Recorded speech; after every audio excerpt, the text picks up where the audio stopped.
Hello students, आइए देखते हैं चैप्टर 13 की चौथी हेडिंग अर्थात एल्काइन के बारे में। मैं मनीष गुप्ता अपने चैनल में आपका स्वागत करता हूं। आइए दोस्तों स्टार्ट करते हैं। एल्काइन। एल्कीन की तरह एल्काइन भी असंतृप्त हाइड्रोकार्बन होते हैं। जिस तरह से एल्कीन जो है असंतृप्त होता है, 2 बंध पाया जाता है, उसी तरह एल्काइन भी असंतृप्त हाइड्रोकार्बन है, इनमें 3 बंध पाया जाता है कार्बन कार्बन के बीच में। एल्कीन की तरह एल्काइन भी असंतृप्त हाइड्रोकार्बन है। इनमें 2 कार्बन परमाणुओं के मध्य एक त्रिआबंध होता है। इनमें 2 कार्बन परमाणुओं के मध्य एक त्रिआबंध होता है। एल्केन तथा एल्कीन की तुलना में एल्काइन में हाइड्रोजन परमाणुओं की संख्या कम होती है। एल्केन तथा एल्कीन की तुलना में एल्काइन में हाइड्रोजन परमाणुओं की संख्या कम होती है। इनका सामान्य सूत्र CnH2n-2 होता है। एल्काइन का सामान्य सूत्र CnH2n-2 होता है। एल्काइन श्रेणी का प्रथम अस्थायी सदस्य जो है एथाइन होता है, C2H2। एल्काइन श्रेणी का प्रथम अस्थायी सदस्य एथाइन है, जो एसिटिलीन नाम से परिचित है। ठीक है, एथाइन को एसिटिलीन नाम से यह प्रचलित है। एसिटिलीन का उपयोग जो है आर्क वेल्डिंग के लिए ऑक्सी एसिटिलीन ज्वाला के रूप में होता है। एसिटिलीन का उपयोग आर्क वेल्डिंग के लिए ऑक्सी एसिटिलीन ज्वाला के रूप में किया जाता है, जो ऑक्सीजन गैस तथा एसिटिलीन को मिश्रित करने से बनती है। ऑक्सी एसिटिलीन ज्वाला जो है एसिटिलीन और ऑक्सीजन गैस को मिलाने पर मिश्रित करने से बनती है। इसका उपयोग वेल्डिंग में किया जाता है, आर्क वेल्डिंग में। एल्काइन कई कार्बनिक यौगिकों के लिए प्रारंभिक पदार्थ है। एल्काइन जो है कई कार्बनिक यौगिकों के लिए प्रारंभिक पदार्थ हैं, अतः इस श्रेणी के कार्बनिक यौगिकों का अध्ययन रुचिकर है। ठीक है, तो यह था स्टूडेंट्स एल्काइन के बारे में। अब देखते हैं एल्काइंस के नाम पद्धति और समावयता के बारे में। ध्यान से आप समझिएगा एल्काइन का नाम पद्धति और समावयता। सामान्य पद्धति में एल्काइन एसिटिलीन के व्युत्पन्न नाम से जाने जाते हैं। सामान्य पद्धति में एल्काइन जो है एसिटिलीन के व्युत्पन्न के नाम से जाने जाते हैं। आईयूपीएसी पद्धति में संगत एल्केन में अनुलग्न एन जो होता है उसे हटाकर आइन द्वारा YNE द्वारा प्रतिस्थापित करके एल्काइन को संगत एल्केन के व्युत्पन्न के रूप में जाना जाता है। आईयूपीएसी पद्धति में संगत एल्केन में अनुलग्न एन का आइन द्वारा प्रतिस्थापन करके एल्काइन को संगत एल्केन के व्युत्पन्न के रूप में जाना जाता है। त्रिआबंध की स्थिति जो है प्रथम त्रिआबंधित कार्बन से इंगित की जाती है। त्रिआबंध की स्थिति प्रथम त्रिआबंधित कार्बन से इंगित की जाती है।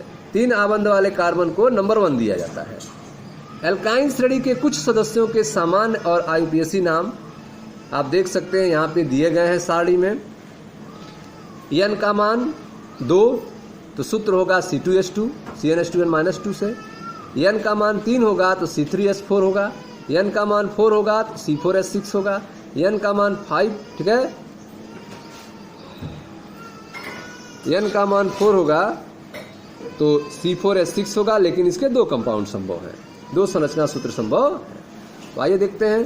सूत्र है C2H2, इसका संरचना सूत्र जो होगा वो एक ही होगा, SC111CH, जिसका सामान्य नाम एसिटिलीन होगा। C3H4 है, इसका एक ही स्ट्रक्चर संभव है, CH3C111CH, इसका नाम होगा मेथिल एसिटिलीन, सामान्य नाम। C2H6 है, इसके 2 स्ट्रक्चर संभव हैं।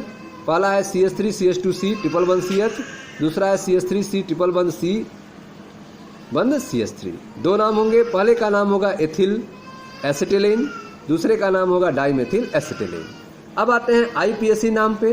तो आईयूपीएसी नाम पे अगर देखा जाए तो पहले का नाम होगा आपका एथाइन, दूसरे का नाम होगा प्रोपाइन और तीसरे का नाम होगा ब्यूट 1 आइन और चौथे का जो होगा वह होगा आपका ब्यूट 2 आइन। ठीक है, तो C4H6 से 2 कंपाउंड संभव हैं, 2 स्ट्रक्चर संभव है, ब्यूट 1 आइन और ब्यूट 2 आइन। ठीक है स्टूडेंट्स, आगे देखते हैं।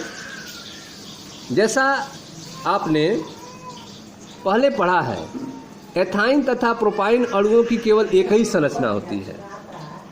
एथाइन तथा प्रोपाइन अणुओं की केवल एक ही संरचना होती है, किंतु ब्यूटाइन में दो संरचनाएं संभावित हैं, ब्यूट 1 आयन और ब्यूट 2 आयन। चूंकि दोनों यौगिक त्रिआबंध की स्थिति के कारण संरचना में भिन्न होते हैं, अतः यह समावयव स्थिति समावयी कहलाती हैं, पोजीशन आइसोमर कहलाते हैं। आप कितने प्रकार के अगले सजात की संरचना को बना सकते हैं, अर्थात अगला जो एल्काइन होगा उसका अणुसूत्र होगा C5H8 के 5 कार्बन परमाणुओं के सतत श्रृंखला और 5 श्रृंखला के रूप में व्यवस्थित निम्नलिखित संरचनाएं हो सकती हैं। तो C5H8 की यह 5 संरचनाएं संभव हैं। पहला आप देखें ध्यान से, यह है आपका 5 कार्बन परमाणुओं के बीच में यह 3 स्ट्रक्चर संभव है, ठीक है, पेंटाइन का, C5H8 का। पहला है आपका SC111C CH2CH2CH3, जिसे पेंट 1 आयन कहेंगे। दूसरा जो स्ट्रक्चर है वो है CH3 single one C111C single one CH2CH3 pent 2 ion.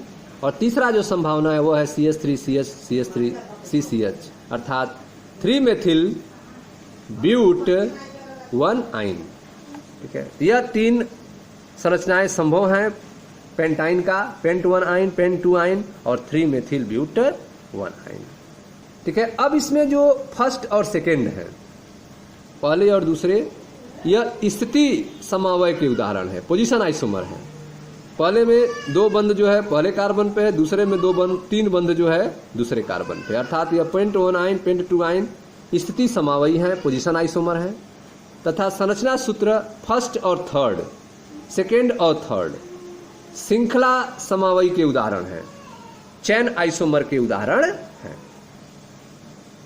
ठीक है स्टूडेंट्स। तो यह था आपका एल्काइन के नाम पद्धति और समवायता के बारे में। मिलते हैं नेक्स्ट वीडियो में। Thank you.